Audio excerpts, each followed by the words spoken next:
ഷംനാസ് വ്ലോഗിലേക്ക് എല്ലാവർക്കും സ്വാഗതം. ഇന്ന് വളരെ ടേസ്റ്റിയായ ബ്രെഡ് കൊണ്ട് അടിപൊളി കട്ട്ലേറ്റ് ഉണ്ടാക്കിയാലോ. കഴിച്ചാലും കഴിച്ചാലും മതി വരില്ല, അത്രയ്ക്കും ടേസ്റ്റാണ് കേട്ടോ. എന്നാൽ നമുക്ക് വീഡിയോയിലേക്ക് എടുക്കാം.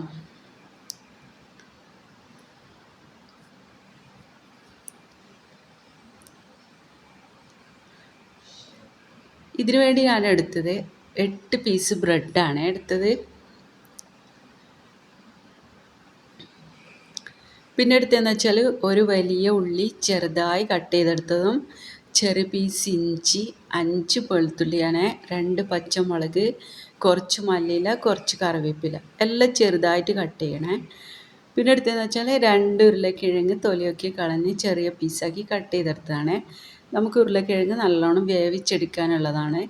അതിലേക്ക് ആവശ്യത്തിൻ്റെ ഉപ്പിട്ട് നമുക്ക് വേവിച്ചെടുക്കാം. ഇനി നമുക്ക് ഈ ബ്രെഡൊക്കെ ചെറിയ പീസാക്കി പൊടിച്ചെടുക്കേണ്ടതാണ്. മിക്സിൻ്റെ ജാറിൽ നല്ല നൈസായിട്ട് നമുക്ക് ഇത് പൊടിച്ചെടുക്കാം.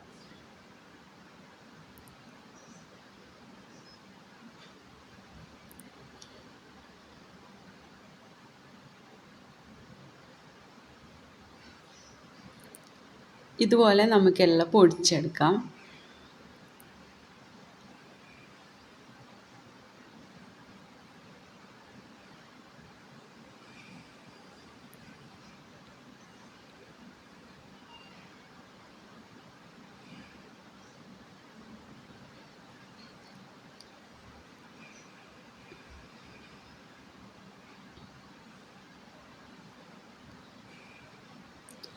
ഇപ്പം എല്ലാം പൊടിച്ചെടുത്തിട്ടുണ്ട്.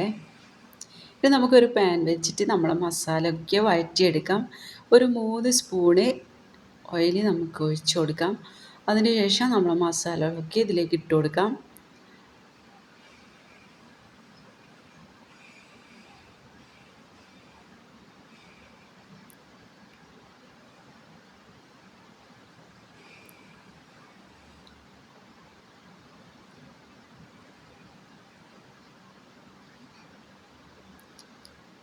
ഇനി ഇതിലേക്ക് നമുക്ക് ആവശ്യത്തിന് മസാലപ്പൊടി ഇട്ട് കൊടുക്കണം. ആദ്യം നമുക്ക് 1/4 ടീസ്പൂണ് മഞ്ഞൾപ്പൊടി ചേർത്ത് കൊടുക്കാം. മഞ്ഞൾപ്പൊടി നല്ലോണം നമുക്ക് ഈ മസാലക്കകത്ത് മിക്സ് ചെയ്ത് കൊടുക്കാം.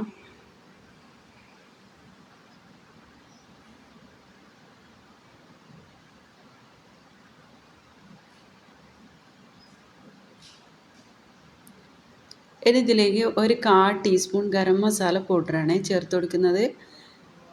അത് നമുക്ക് നന്നായിട്ടൊന്ന് മിക്സ് ചെയ്ത് കൊടുക്കാം. ഇനി ഇതിലേക്ക് ഒരു 1/4 ടീസ്പൂണ് കാശ്മീരി ചില്ലി മുളക് പൊടിയും കൂടി നമുക്ക് ചേർത്ത് നന്നായി മിക്സ് ചെയ്ത് കൊടുക്കാം. പിന്നെ ഇതിലേക്ക് ആവശ്യത്തിന് ഉപ്പ് കൂടി ചേർത്ത് കൊടുക്കണം.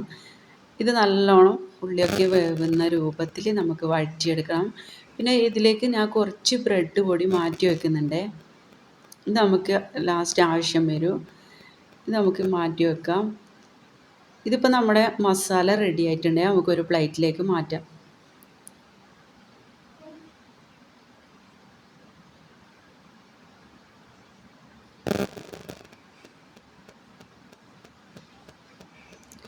ഇനി നമുക്ക് വെന്ത് കിട്ടിയ ഉരുളക്കിഴങ്ങ് ഇതിലേക്ക് ഇട്ട് കൊടുക്കാം.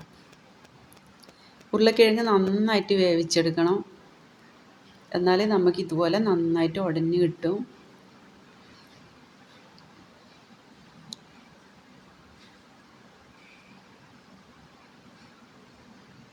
ഇതുപോലെ എല്ലാ ഉരുളക്കിഴങ്ങ് നല്ലോണം നമുക്ക് ഒഴിച്ചെടുക്കാം. മസാലയിട്ട് നന്നായിട്ട് മിക്സ് ചെയ്തെടുക്കണം. നമ്മൾ എല്ലാത്തിലും ഉരുളക്കിഴങ്ങിലും മസാലക്കകത്തൊക്കെ ഉപ്പിട്ടത് കൊണ്ട് ഇതിലേക്ക് ഉപ്പ് ഇടേണ്ട ആവശ്യമില്ല. ഇതിൽ ആവശ്യത്തിൻ്റെ ഉപ്പൊക്കെ നമ്മൾ നേരത്തെ വേവുന്ന സമയത്ത് ഇട്ടതാണ്. ഇനി നമുക്ക് ബ്രെഡ് പൊടി ഇതിലേക്ക് ഇട്ട് കൊടുക്കാം. എന്നിട്ട് നല്ലോണം കൈകൊണ്ട് തന്നെ കുഴച്ച് കൊടുക്കണം.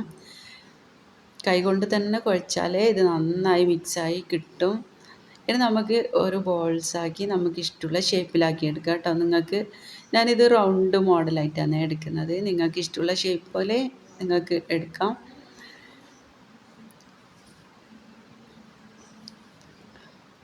നമുക്കെല്ലാം ഇതുപോലെ ആക്കിയെടുക്കാം.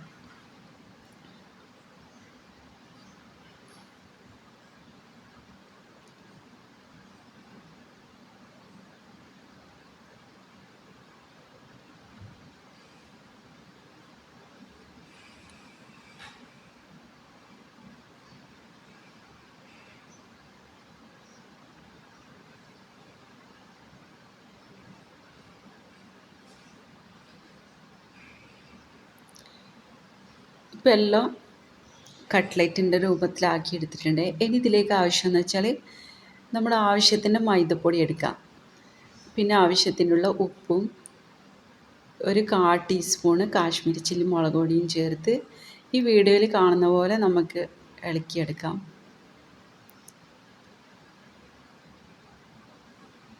അധികം കട്ടിയോ അധികം ലൂസോ അല്ലാത്തൊരു രീതിയിലാണ് ഇളക്കിയെടുക്കേണ്ടത്.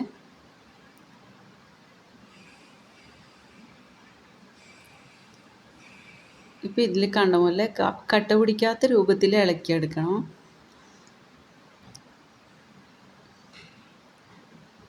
ഇനി നമുക്ക് ഓരോ കട്ട്ലറ്റിൻ്റെ മാവും നമ്മുടെ മൈദ മാവിൽ മുക്കിയതിന് ശേഷം മറ്റേ കൈ കൊണ്ടാണ് നമ്മൾ ഇതിലേക്ക് ബ്രെഡിൻ്റെ പൊടി ഇട്ട് കൊടുക്കേണ്ടത്. അല്ലെങ്കിൽ നമ്മൾ ആ കൈ കൊണ്ട് തന്നെ എടുക്കുമ്പോൾ കട്ട പിടിക്കും. അതുകൊണ്ടാണ് മൈദമാവ് അതിലായാൽ എണ്ണ നല്ലോണം ചൂടായതിന് ശേഷമാണ് ഇട്ട് കൊടുക്കേണ്ടത്. നമുക്കെല്ലാം ഇതുപോലെ ചെയ്തെടുക്കാം. എണ്ണയൊന്നും കുടിക്കില്ല, അത്രയും നല്ല പെർഫെക്റ്റ് ആയിട്ട് കിട്ടും കേട്ടോ. അത്രയും നല്ല ടേസ്റ്റുമാണ്. നിങ്ങൾ ഇതുപോലെ ഒന്ന് ട്രൈ ചെയ്ത് നോക്കിയിട്ട് എന്തായാലും ഒന്ന് കമൻ്റ് ഇടാൻ മറക്കരുത്.